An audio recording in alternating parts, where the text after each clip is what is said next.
یہ حضرت ابو ذر غفاری کی حدیث ہے۔ فرماتے ہیں کہ رسول اللہ صلی اللہ علیہ وسلم نے ایک رات کو تہجد کی نماز میں قیام فرمایا۔ آپ نے ایک ہی آیت جو ہے نا ساری رات یہ تلاوت کی، بار بار اسی کو تلاوت کرتے جاتے۔ یہ آپ کی دلچسپی کی بنا پر ہے۔ اس میں تو حد یہ ہے کہ جب رسول اللہ صلی اللہ تعالی علیہ وآلہ وسلم قیام میں ہوتے تو قیام میں بھی یہی آیت پڑھتے رہتے، بار بار بار بار بار بار۔ پھر جب رکوع فرماتے تو رکوع کے اندر بھی اسی آیت کریمہ کو تلاوت فرماتے رہتے اور کچھ نہ کرتے۔ پھر جب قومہ فرماتے تو قومے میں بھی یہی آیت تلاوت کرتے رہتے تکرار اس کا۔ پھر جب سجدہ فرماتے تو سجدے میں بھی یہی حال دو سجدوں کے درمیان میں بیٹھنا، جلسے کی حالت جو ہے اس میں بھی، اور پھر دوسرے سجدے میں بھی اسی طرح، پھر دوسری رکعت کے قیام کے اندر بھی اسی طرح، رکوع میں، قومے میں، سجدے میں، جلسے میں، دوسرے سجدے میں، پھر اتحیات میں بھی یہی قرآن پاک کی آیت کریمہ تلاوت فرماتے رہے، یہاں تک کہ فجر طلوع ہونے کا وقت قریب ہو گیا۔ آپ نے اس طرح ایک ہی آیت کے ساتھ ساری رات جو ہے وہ تہجد کے اندر تلاوت کی اور شب بیداری فرمائی۔ اس میں وضاحت نہیں ہے کہ سرکار دو عالم صلی اللہ تعالی علیہ وسلم نے اس رات میں تہجد کی نماز کتنی پڑھی، یعنی کتنی رکعتیں پڑھی، لیکن بظاہر معلوم ہوتا ہے کہ یہ صرف 2 ہی رکعتیں تھیں تہجد کی نماز کی۔ تو کم سے کم تہجد جو ہے وہ 2 رکعت اسی سے علماء کرام نے لیا ہے۔ اب آگے چلتے ہیں، میں آپ کو سمجھاتا ہوں کہ فقال القوم لأبی ذر ایت آیت ہی،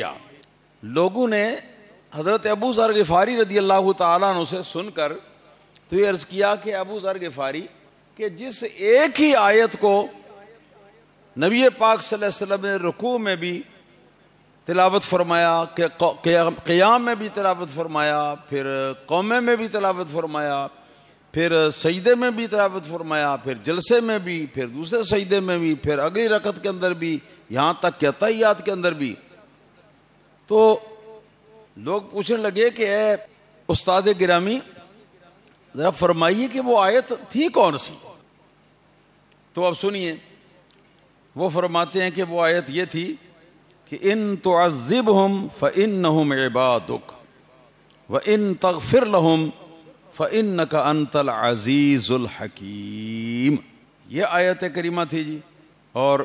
اس آیت کریمہ کا میں آپ کو بتا دوں ذرا سیاق و سباق کیا ہے۔ اللہ پاک نے قرآن کریم کے اندر اپنے 2 عظیم پیغمبروں کا ذکر کرتے ہوئے حضرت ابراہیم علیہ الصلوۃ والسلام، حضرت سیدنا عیسیٰ بن مریم علیہ الصلوۃ والتسلیمات، ان دونوں کا ذکر کیا کہ قیامت کے روز یہ جب اللہ تعالیٰ کی بارگاہ میں پیش ہوں گے، ان کی امتوں کے گناہ جو ہیں وہ ان کو دکھائے جائیں گے، اور ان سے کہا جائے گا فرشتوں کے ذریعے کہ آپ کی امتوں کے یہ گناہ ہیں اور یہ کرتوتیں ہیں، تو لہذا ان کو اب سزا ملے گی جہنم میں۔ تو اس وقت انہوں نے اللہ تعالیٰ کی بارگاہ میں یہ عرض کیا، یعنی یہ عرض کریں گے قیامت کے روز، ان تعذبہم فإنہم عبادک، اے پاک پروردگار تو احکم الحاکمین ہے، تجھے سارے اختیارات حاصل ہیں، تو جو بھی کرے وہ عدل ہے، تو ان تغفر لہم ان تعذبہم فإنہم عبادک، کہ مولا اگر تو ان کو عذاب دینا چاہے تو تجھے حق پہنچتا ہے، کیونکہ یہ تیرے پیدا کیے ہوئے، تیری مملوک، تیرے بندے ہیں، تو اپنے مخلوق کے ساتھ جو بھی سلوک کرے وہ تیرا حق ہے، ہم اس پر اعتراض نہیں کرتے۔ وَإِن تَغْفِرْ لَهُمْ، اور مولا اگر تو ان کی مغفرت ہی فرما دے، فَإِنَّكَ أَنْتَ الْعَزِيزُ الْحَكِيمُ، تو بے شک تو غالب حکمت والا ہے، یعنی یہ بھی تیری حکمت میں اگر یہ بات آ جائے، تیری مصلحت میں اگر بات آ جائے تو یہ بھی تیرا فضل ہے، تیری شان ہے۔ ہاں جی، وہ کیسے کہتے ہیں جی، عدل کریں تے تھر تھر کمبن، اونچیاں شانہ والے فضل کریں تے بخشے جاون میں جے منہ کالے. اللہ ربی لا شریک لہ. اگر تو ان کو عذاب دے گا تو یہ تیرا عدل ہوگا, اس پر اعتراض کی گنجائش نہیں, اس کی شکایت کرنے کی گنجائش بھی نہیں. لیکن اگر تو ان کو مولا معاف فرما دے گا تو غالب حکمت والا ہے, بڑے فضل فرمانے والا ہے, بڑی مہربانی کرنے والا ہے. تو اس آیت کریمہ کو نبی پاک صلی اللہ علیہ وسلم نے محسوس کیا کہ نماز تہجد کے اندر سورہ فاتحہ کی تلاوت کرنے کے بعد پہلی رکعت میں اچانک ہی آیت کریمہ زبان مبارک پر آ گئی. تو سرکار کو قیامت کا میدان جو ہے اس کا نقشہ سامنے آ گیا ذہن کے, اور پھر امت کے اندر گناہوں کی کثرت, گناہ گاروں کی کثرت یہ بھی سامنے آ گئی. تو سرکار دو عالم صلی اللہ تعالی علیہ وآلہ وسلم نے روتے ہوئے ساری رات ساری نماز کے ہر ایک رکن کے اندر, نماز کی ہر ایک کیفیت اور حالت کے اندر اسی آیت کا تکرار کرتے کرتے اور روتے روتے گزار دی. یہ تھا پیارے پیارے آقا رحمت للعالمین صلی اللہ تعالی علیہ وسلم کو, اے میرے بزرگوں اور میرے دوستوں اور میرے عزیزوں,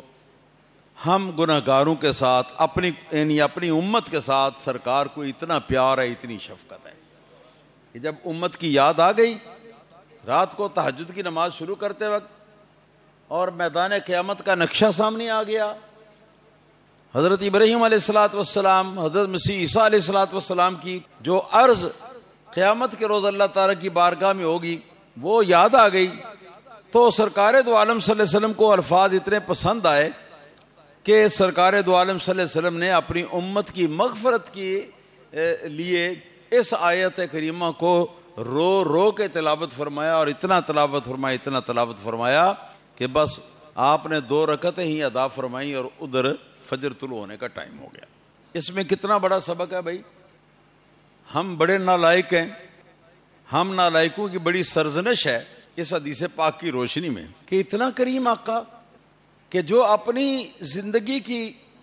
وہ پیاری پیاری راتیں جن میں لوگوں کو دن بھر کی تھکاوٹ کے بعد آرام کی ضرورت ہوتی ہے, سرکار دو عالم صلی اللہ علیہ وسلم نے ہم جیسے گناہ گاروں کی یاد میں اور ان کی بخشش کے لیے اللہ تعالیٰ کی بارگاہ میں اسی آیت کریمہ کو اپنا نشانہ بنا کر تو نبی پاک صلی اللہ علیہ وسلم تلاوت کرتے ہوئے اور ہم گناہ گاروں کے لیے روتے ہوئے آپ نے رات ساری گزار دی. تو آج ہم کیا ہیں, ہم کیا کرتے ہیں سرکار کے لیے؟ کیا یہی حق ہے اتنے بڑے مہربان کا,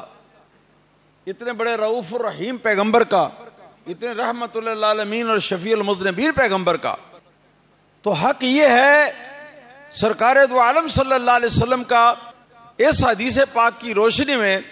کہ ہم شریعت کے احکام جو ہیں ان کو پیش نظر رکھیں اور اپنی زندگی کا ہر کام شریعت کے احکام کی روشنی میں نبی پاک صلی اللہ علیہ وسلم کی سنت کے جو انداز ہیں ان کی روشنی میں ہم اپنا ہر ایک کام جو ہے اس کو سیٹ کریں اور اپنے وجود کو نبی کریم صلی اللہ علیہ وسلم کی سنتوں اور نبی کریم صلی اللہ تعالی علیہ وآلہ وسلم کی اداؤں اور نبی کریم صلی اللہ علیہ وسلم کے احکام کا پیکر بنا دیں. اس کا بدلہ یوں جو ہے نا وہ ہو سکتا ہے, بلکہ کہنا تو یہ چاہیے کہ بدلہ تو یوں بھی پورا نہیں ہوگا,